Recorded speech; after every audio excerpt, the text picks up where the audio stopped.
Get out of your own way, lesson 39. Giving advice when they want something else. Giving advice when they want something else. Elizabeth storms into the house and lets loose. You won't believe what happened, she roars. I slaved on that proposal for weeks and he makes the presentation himself, doesn't acknowledge me, doesn't even thank me in private. While she rants on, her husband Dave squirms in his easy chair, trying to think of the magic words that will calm her down. Finally, he interjects. For God's sake, Liz, you're overreacting. Overreacting?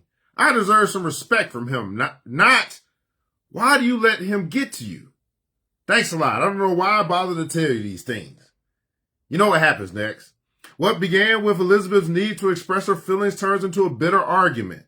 It happens in most relationships. One party turns to the other for sympathy and support, but instead has her feelings trivialized. Then she ends up angry at the very person to whom she turned for understanding. This type of interaction occurs when we don't know how to deal with someone else's highly charged feelings. We want to make them feel better, to calm them down, and to help them get over whatever upset them. In the heat of the moment, what seems most expedient is to try to fix things.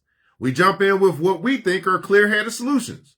Okay, let's take a look at your options. Or I told you you should quit that job. Or we try to fix things by changing the person's feelings. Hey, don't take it so seriously.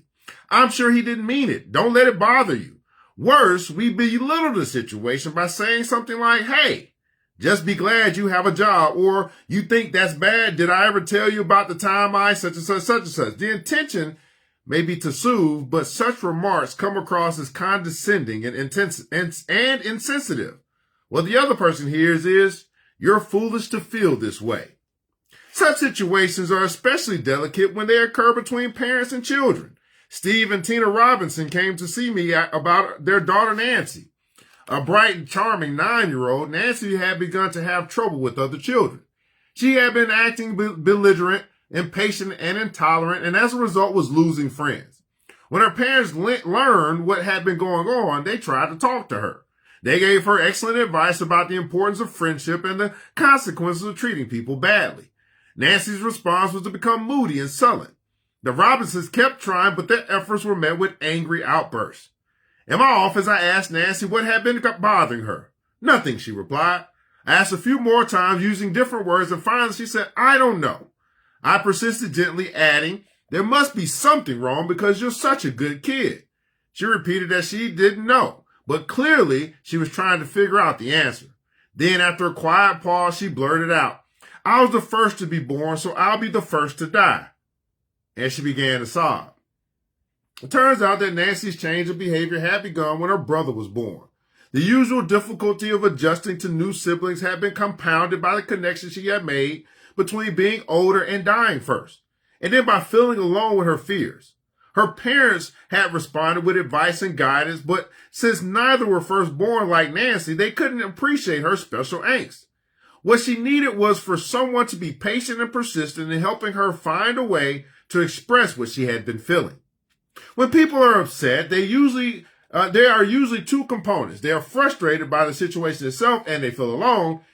We don't realize this because what we hear is, I have a problem. It sounds as if they're asking for help. So we respond by offering advice. But often what they want first and foremost is simply to feel less alone. They want to see that you care. If you try to fix things without first acknowledging and empathizing with their anguish, it appears to them that you're being a clinical, distant, and intellectual, that you're simply trying to avoid their pain. The central problem is you're responding to something emotional with something logical. They want comfort and concern. If you offer only a solution, they might hear the fact that you're upset or hurt doesn't matter to me. It's as if you were saying, take 2 aspirin and don't call me in the morning. When people you care about are upset, before you offer solutions, show them that you care. If you don't, the anger they already feel will turn on you. They'll get it off their chest and it will land up on your face. You don't understand, they snap. Of course I understand, you reply. This is what you should do about it. Or they accuse you of not caring and you responded with, what do you mean I don't care? Why would I give you a solution if I didn't care? But then an energy transfer has taken place. You're angry and they've calmed down. Let them know it's okay to feel whatever they feel and that you empathize. Gee, If that happened to me, I'd be angry too. Or I'd hate it if that happened. Or I was in a situation like that once. It was awful. If you do this, they will immediately feel less alone. Then take it another step further. Help them finish feeling their feelings. Asking leading questions such as, how bad does it feel, is an excellent way to encourage them to talk it out. Once they do, they will calm down and a more constructive discussion can follow. Here's a usable insight for today's lesson. People don't care how much you know until they know how much you care. People don't care how much you know until they know how much you care. And taking action. Show that you care about how someone feels by letting him fully express his emotions without censoring, judging, or interrupting. Show that you care about how someone feels by letting him fully express his emotions without censoring, judging, or interrupting. If you sense that he needs to talk but is reticent, follow up by asking who, what, when, why, and where questions. If he still hasn't got it all out, help him go deeper by asking questions such as, how bad does it feel, or how scared are you? If the reply is vague, press him gently until he qualifies the answer with something like, I feel like I want to die, or I'm so terrified I can't sleep. And lastly, as a general rule, don't offer advice unless he asks for it. If you're not sure whether he wants advice, ask if he would like some help or suggestions. Giving advice when they want something else. Get out of your own way.